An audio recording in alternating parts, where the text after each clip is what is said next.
Hi, I'm Sarah Coxon and I wanted to share with you my tips on how I talk to my clients about maintenance from a really early stage, maybe from week 2 or 3. And this usually results in me having very loyal long-term clients that I help with their maintenance long-term. So once the first couple of appointments are out of the way and the client is doing fairly well on plan, that's usually how it works in the first few weeks, isn't it? That everything goes smoothly.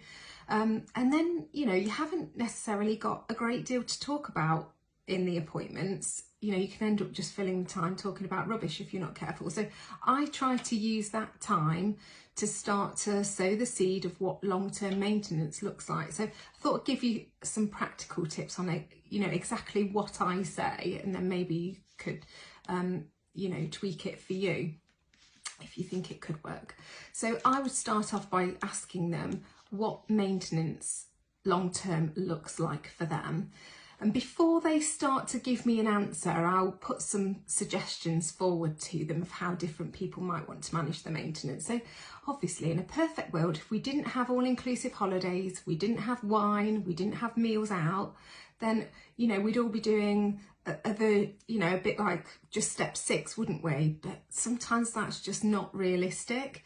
And the damage that we can do at the weekend or with the all-inclusive holiday means that we just really need to rein it in the rest of the time. So yes, I put forward the general healthy living option, but then I will say, but that doesn't work for a lot of people. So you might want to think if there's a better solution for you.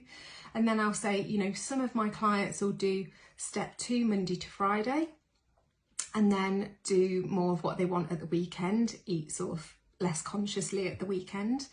Or it might be that somebody just absolutely loves having a smoothie for breakfast every day, and so you can kind of sow the seed that that's okay, they can continue on the products long term, that's normal, and lots of clients and consultants do that. Or it might be that they have like a top weight, so once they've put on half a stone, they commit to coming back and doing step 2 or whatever step it might be until they get back down to their target, and they just have a set weight that they go, right, that's it, time to go back and see my consultant. So I start to sow that seed quite early on, and most of those options involve continuing on the products and with my support, and I just let them know that even when they're at target, the battle's not over. They are probably, if they've had a weight problem, they're going to probably have to watch what they eat for the rest of their life, and that's okay. Every consultant client that's had their weight loss journey has to do that too. That's okay, and that I can support them long term, and I will always keep their phone number. So that's how I start my conversation about maintenance with my clients, and I feel it's quite effective for me. I hope that helps.